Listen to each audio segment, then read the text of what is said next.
Governor Tim Walz defends his military record in his first solo campaign event since being named Vice President Kamala Harris's running mate. And an emergency declaration is approved for Puerto Rico as Tropical Storm Ernesto churns through the Caribbean. The Morning Rundown starts now. From the Straight Arrow News Studio, bringing the stories that matter to you from across the United States and around the world. This is the Morning Rundown. Today is Wednesday, August 14th. Thank you for joining us. I'm Kara Rucker. First, a look at the campaign trail as we're now 83 days away from Election Day. You can expect to see former President Donald Trump holding a rally in North Carolina today with a focus on the economy.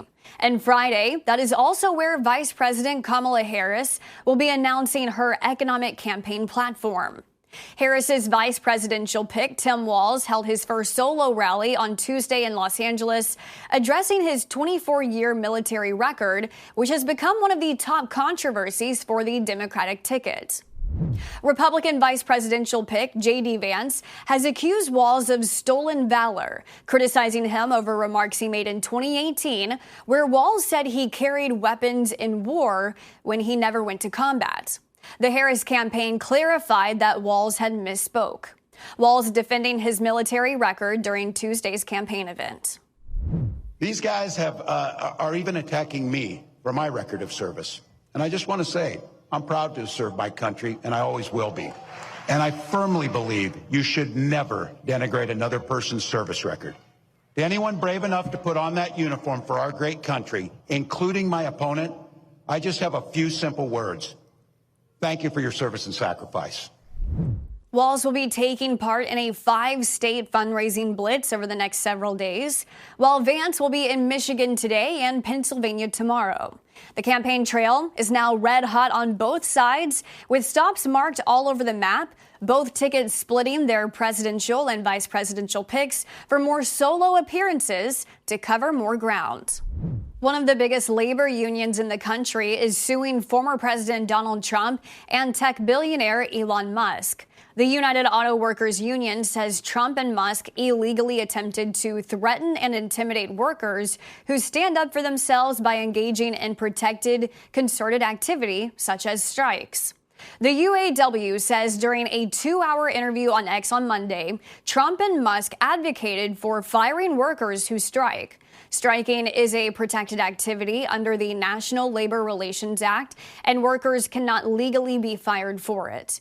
Recently, the UAW has been trying to organize Tesla employees, and last week it endorsed Vice President Kamala Harris in the 2024 presidential race.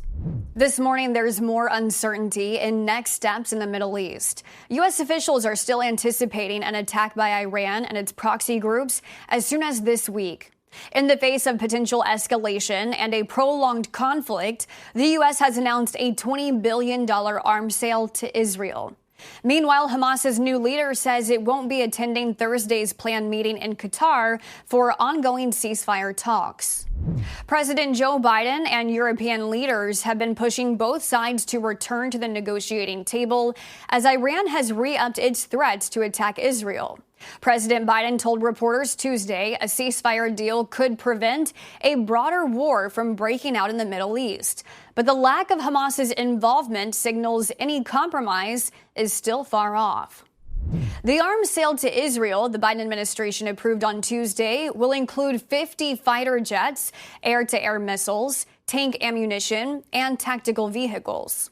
The sale, however, isn't expected to make an immediate difference in the current conflict. It's unlikely these weapons will be delivered until 2026 at the earliest. Japan's Prime Minister Fumio Kishida says he will not run for a second term to lead the long-ruling Liberal Democratic Party.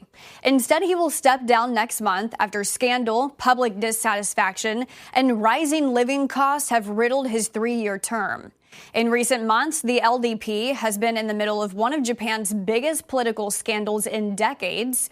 Two of the most influential factions in the LDP are accused of failing to properly declare their income and expenditures and rerouting political funds to lawmakers as kickbacks. Kushida's decision comes just a month before LDP elections are slated for some point in September. Puerto Rico is now under a state of emergency as Tropical Storm Ernesto churns its way, expected to become a hurricane at some point this morning, unleashing flooding rainfall and heavy winds that could be a massive blow to the island's struggling power infrastructure. The National Hurricane Center says the storm could become a major hurricane in a couple of days. This comes only days after Debbie finished its deadly and destructive trek along the United States East Coast. Ernesto is the fifth named storm of the Atlantic hurricane season. Finally this morning, the next generation of the phone wars is here, and it's all about artificial intelligence. On Tuesday, Google unveiled its latest lineup of Pixel phones at its annual showcase held a bit earlier than usual this year, as it looks to be one step ahead of Apple when it comes to AI. While we wait for Apple to reveal its next generation iPhones in September, Google showcased its Pixel 9 lineup, 4 new phones complete with AI capabilities using its Gemini technology. New AI functions include a voice conversation feature and a magic editor that can add a person to a photo who wasn't in the original. Google's new phones are available now to pre-order. 2 are being released on August 22nd and the other 2 on September 4th, with the least expensive Pixel costing $800 and the most expensive selling for $1,800. These are your top stories for this Wednesday. We'll see you back here tomorrow. Until then, I'm Kara Rucker. Have a great day.